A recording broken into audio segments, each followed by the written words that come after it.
Hello everyone and welcome to the first video of Fallout 4 Mods Weekly for Xbox One. Let's not waste any more time, let's jump straight into the video. The first mod we have on this list is the Cheat Terminal mod. Now, this mod allows you to do pretty much anything a person on PC could do, such as give yourself weapons and ammo, and even power armor, and even God mode. Now, this is actually one of the most popular mods on the mod page, and really, I just explained one of the best reasons why. It allows you to do anything, but except for without console commands. You rather use your Pip-Boy. Let's see some examples. Let's say at first you want a pretty overpowered weapon, but you don't want to be too godly, just to keep some immersive realisms to the game. Well, all you gotta do is just head over to the weapons tab. And then, let's say, for example, you want a railway rifle. It's a pretty rare weapon. It doesn't start spawning in until you get involved with the railroad. So yes, it's a very powerful weapon. And like I said, it's not very common. So all you gotta do is just over to your rifles, head on down, and click on, when you find it, the railway rifle. Now this does give you some ammo to go with it after spawning it in, and this is not a cover-up. This is the weapon that comes with all of its assets. Runs on railway rifle, railings. It has the same audio, which I cannot play because I was talking over it like an idiot during my stream, and it even makes the choo-choo sound after reloading. Now, you can also give yourself power armor in the game. Well, instead of going to weapons, go over to armor. And you head over to power and just click on a model of your choosing. It'll spawn right where you're standing, and all you gotta do is just get out of the way when you close your Pip-Boy.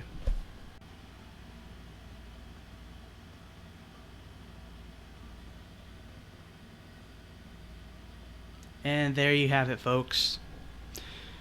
The next one is being able to teleport to unmarked locations.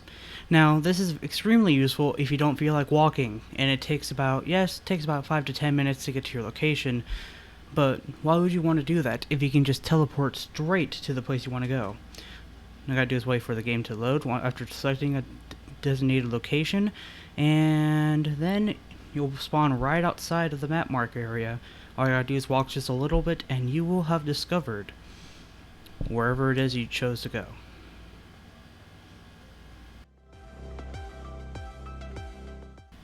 Aside from weapons and armor, you could even give yourself crafting materials and ammo.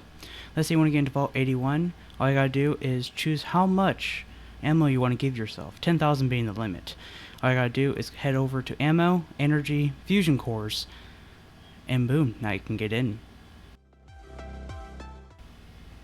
Now, aside from the base vanilla game, this mod also does work for DLCs. Now let's say you're preparing for a survival game, but you want to give yourself some Nuka-Cola that will give you some benefits, but you don't have all the recipes. Well, this mod has your back. All you gotta do is find the downloadable content section, head over to Nuka World DLC, then find the items and equipment tab, find recipes, go ahead to the very bottom of the recipes tab, and you will find the option to add all the recipes in just one click.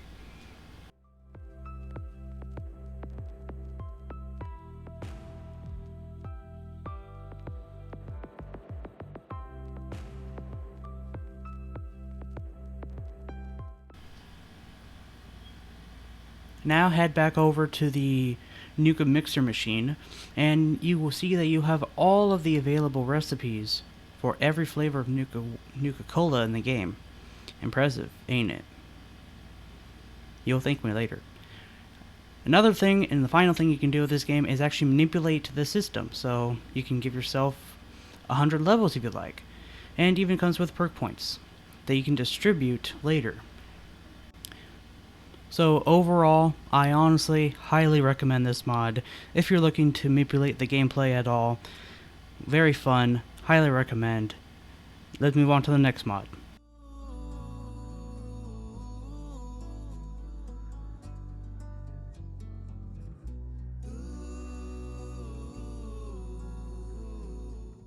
This next mod brings back a piece of coding from the previous Fallout games, Dogmeat and another companion mod. Basically, what this allows you to do is have Dogmeat and another companion at the same time. This option was available for Fallout New Vegas and even Fallout 3. However, for some reason, while making this game, they decided to remove the system so you can only have one companion at a time. Players didn't really like that, but they couldn't do much. Until now. So, the following is also evidence that this mod truly does work. So I just got Kiri, and while we wait for them to come down the ramp, you will see that Dogmeat has the command option available for use. And even Kiri does too. This is the shortest piece of evidence, but it truly does work. Highly recommend it. This next mod was released by the same people that actually made the Unofficial Skyrim Special Edition patch. Now basically, there's no real evidence I can show that this actually works. However, that's the point. If you don't see any bugs in the game, if you notice that your game's loading a little bit faster than usual, that's when you know this mod's at work. I honestly highly recommend it, because this is one of the other fewer mods that actually work on debugging the game, so that you have less bugs. Don't trust any of the other ones that seem broken. Go with this one. Take my word for it.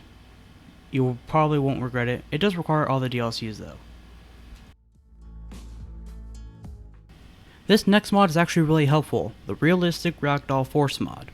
Basically what this mod does is it actually makes the NPCs' bodies a lot heavier so that upon you killing them, they don't go flying halfway across the map and go to unreachable places. This is especially helpful, especially if you killed a legendary enemy, but they end up, somewhere where you thought they were, but they weren't there. It's a conundrum. This mod actually really does work, and it even makes opponents heavier to carry, so it makes it seem like you're actually dragging a body. I recommend it if you don't want your legendary rifle going all the way to the boss area. And the final mod for this week, the Ferals Can't Open Doors mod. This mod is actually very helpful if you're trying to make a quick escape from a pack of feral ghouls, but for some reason they can open doors, even though the brain has rotted away. Now, I highly recommend this mod as well, not only because of its small size, because of its simple feature as well. They just can't open doors. Who doesn't want such a thing? I highly recommend it. If you don't, they're probably going to break through your door and, kill you and hurt your companions. You don't want such a thing to happen, now do you? I certainly wouldn't.